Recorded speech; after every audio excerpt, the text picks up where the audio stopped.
La lumière du matin frappait le lustre baccarat au-dessus de notre lit, projetant des prismes irisés sur le sol en marbre blanc.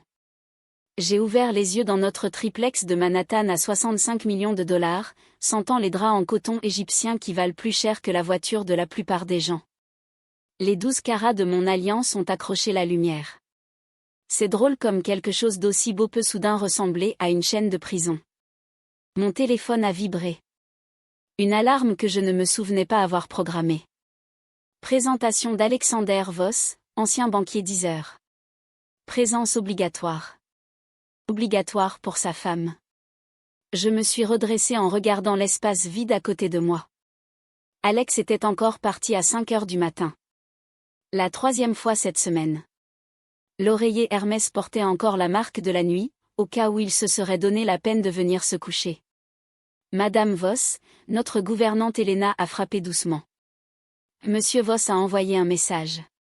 Il veut que vous soyez à la réunion à 9h45. Il a dit de porter la Valentino rouge.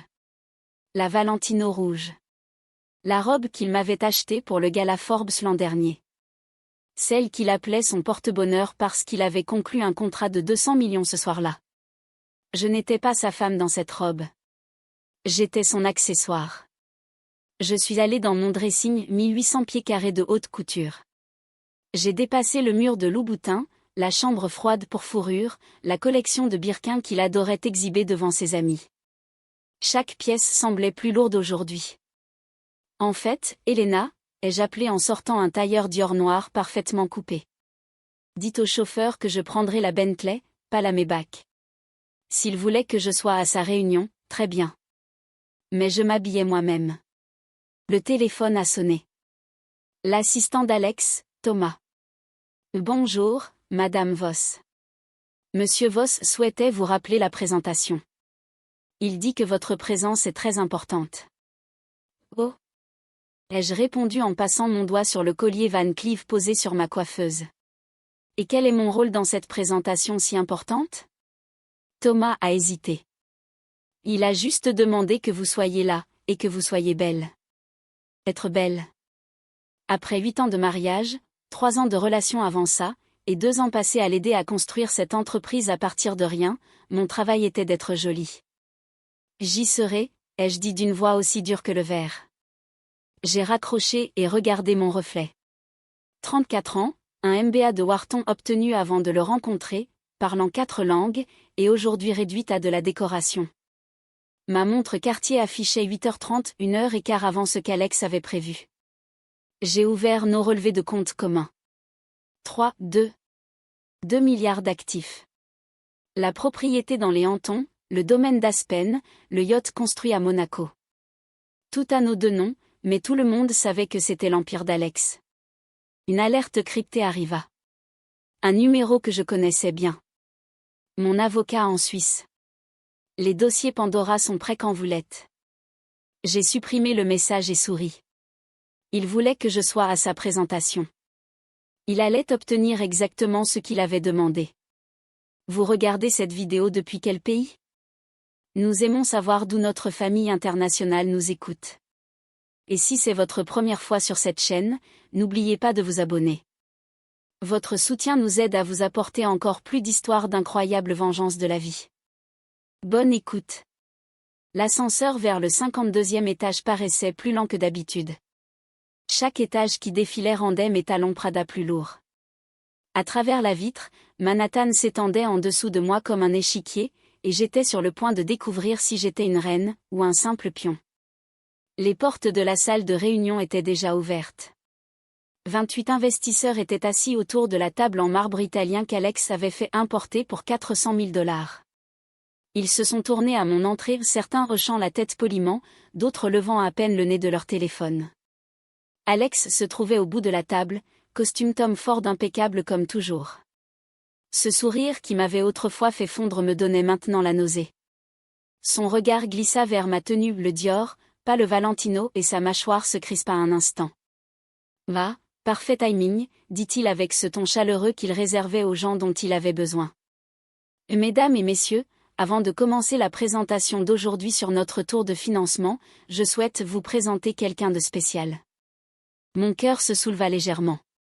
Voici Isabella, dit-il en me désignant comme s'il faisait défiler une diapositive.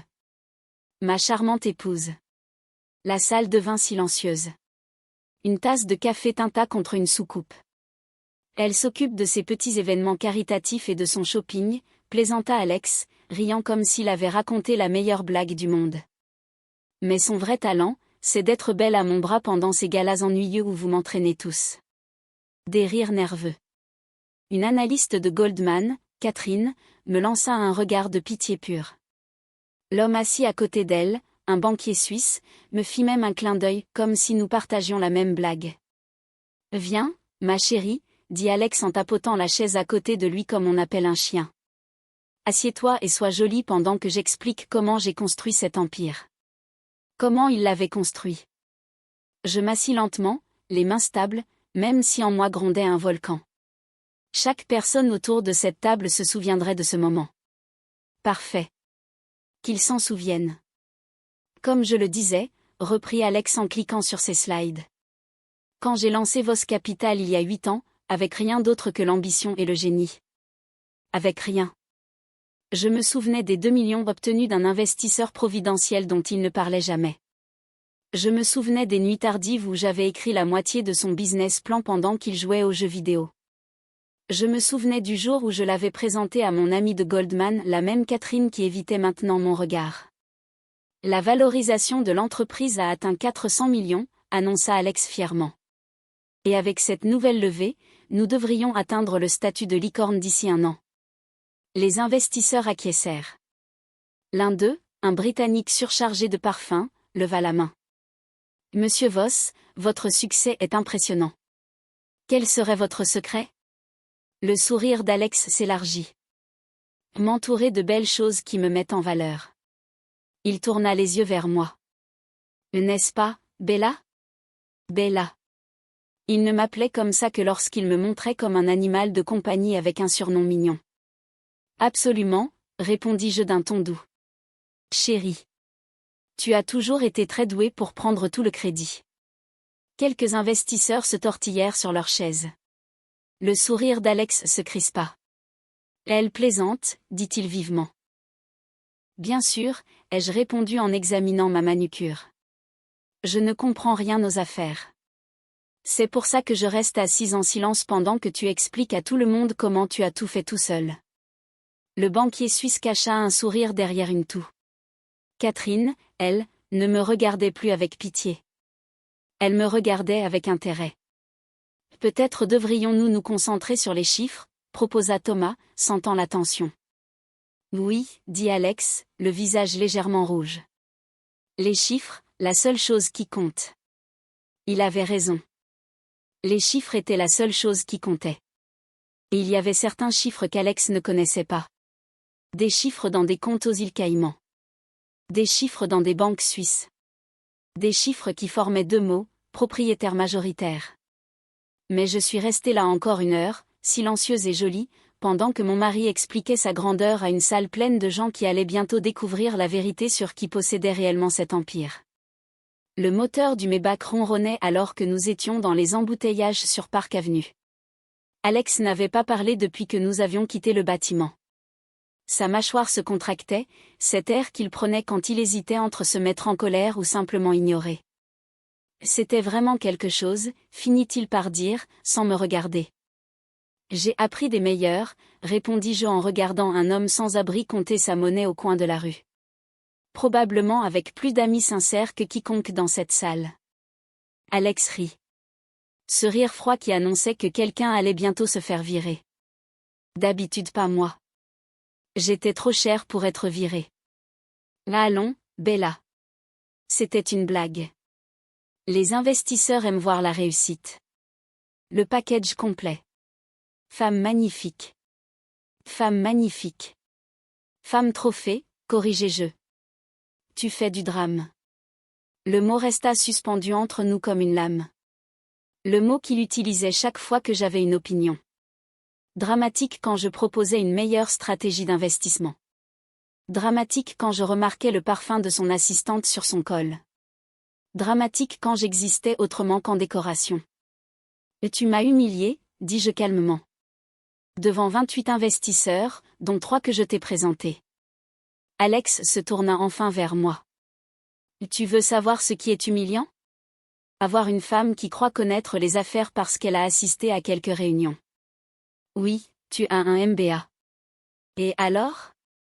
Tu n'as jamais construit quoi que ce soit. Jamais rien risqué. Jamais rien risqué. Je pensais au fonds de garantie que j'avais vidé pour l'aider à lancer l'entreprise. Aux relations brûlées en le présentant à des gens qui faisaient confiance à mon nom de famille. Au contrat prénuptial que j'avais signé. Si nous divorçons avant 10 ans, je ne reçois rien. Plus que 3 mois avant les 10 ans. Tu as raison, dis-je en sortant mon téléphone. Je n'ai jamais construit quoi que ce soit. Exactement. Alors arrête de faire des caprices et souviens-toi de ta place. Tu ne manques de rien. Les bijoux, les voitures, les maisons. Tout ça grâce à moi. Tout ça grâce à toi, répétai-je en tapant le message que j'avais préparé dans ma tête depuis des années. Lancer protocole média. Le téléphone d'Alex vibra, puis encore, puis encore. Qu'est-ce que? Il le regarda, fronça les sourcils. Thomas dit qu'il y a une urgence avec le registre des actionnaires. Un truc au sujet d'incohérence de propriété.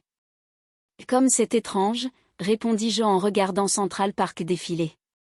Ça doit être une erreur technique. C'est sérieux. Si le tableau de capitalisation a un problème avant la clôture du tour. Il appelait déjà. Thomas, que se passe-t-il? J'entendais la voix tremblante de Thomas au téléphone sans distinguer les mots. Le visage d'Alex passa de furieux à choqué, puis à quelque chose que je n'avais jamais vu. La peur.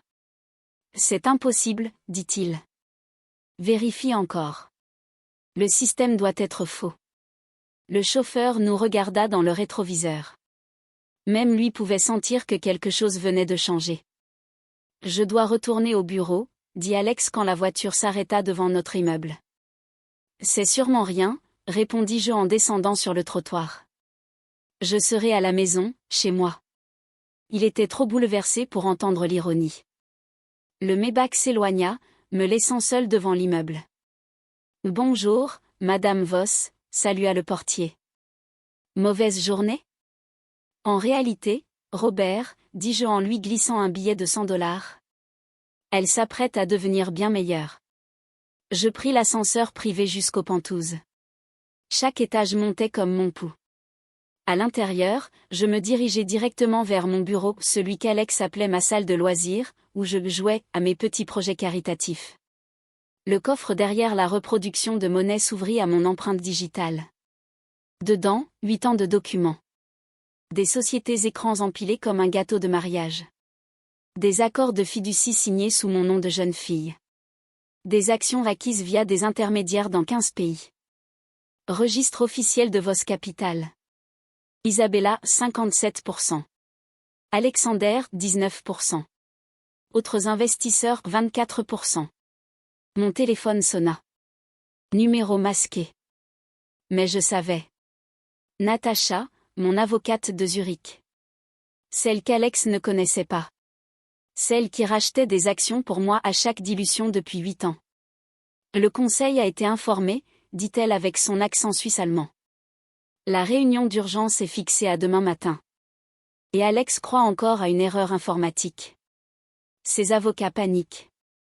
Je me servis un verre du Château Margaux 1982 que nous gardions pour nos 10 ans de mariage. Goûter comme la revanche devrait toujours avoir le goût. Cher. Équivaut chaque centime. 3 heures du matin. L'appartement était plongé dans le noir, sauf mon bureau où 8 ans de secret étaient étalés comme une carte au trésor qu'Alex n'avait jamais su chercher.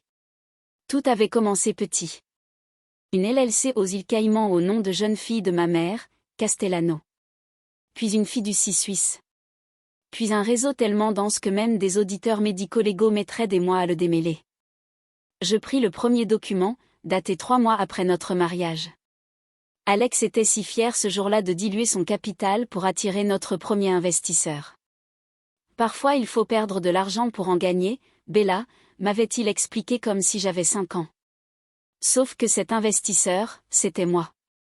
à travers cette société écran et un cabinet au Liechtenstein. Le dossier suivant, 2 ans plus tard. Une dette idiote d'Alex envers un oligarque russe. 5 millions qu'il avait empruntés contre des actions. Qui les avait remboursés? Bella. Toujours Bella. Via une holding à Singapour. Propriété de Bella. Mon téléphone s'alluma avec un SMS d'Alex. Où tu as mis le Xanax? Cette histoire d'actionnariat me donne de l'anxiété. L'armoire à pharmacie, étagère du haut, répondis-je. Puis j'ajoutai. Le livre anniversaire racontait exactement la même histoire. Chaque fois qu'Alex utilisait son capital, des investisseurs fantômes apparaissaient. Financiers de Hong Kong, fonds spéculatifs de Dubaï, fonds d'action clandestins de Londres. Tout c'était moi, orchestré par l'héritage que ma grand-mère avait laissé et dont Alex ne savait rien, parce qu'il n'avait jamais demandé à propos de l'argent de ma famille. Il avait juste supposé que je lui avais donné le mien. L'ironie était délicieuse. Comme ce caviar à $3000 qu'il aimait sortir pour impressionner ses clients. Le volume 15 du livre me faisait sourire à chaque fois. La maîtresse d'Alex. Pardon, assistante exécutive. Chloé, 26 ans, blonde, pensait qu'elle allait toucher le gros lot. L'année dernière, elle avait supplié Alex de lui accorder des options ordinaires, 2% de la société. Devinez qui a acheté ces options via une société écran le jour où elles ont été exercées? Chloé ne l'a jamais su. Elle croyait les avoir cédées à un consortium japonais. Les documents qu'elle avait signés étaient en japonais. Elle ne comprenait pas le japonais. Moi, si. Les dossiers de Zurich étaient mes préférés. C'est vol tard le soir, Alex pensait que je partais en spa et en arcade pour me détendre.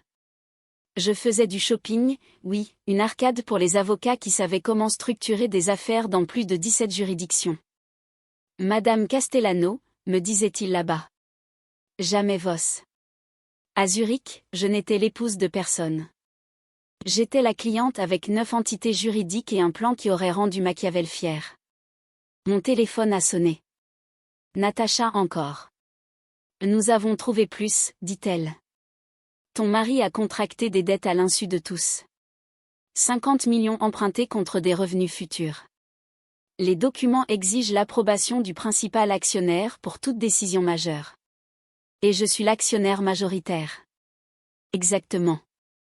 À partir de demain matin, il ne pourra même pas modifier la capitalisation après ta signature. Je me suis dirigé vers la fenêtre, regardant les lumières de la ville.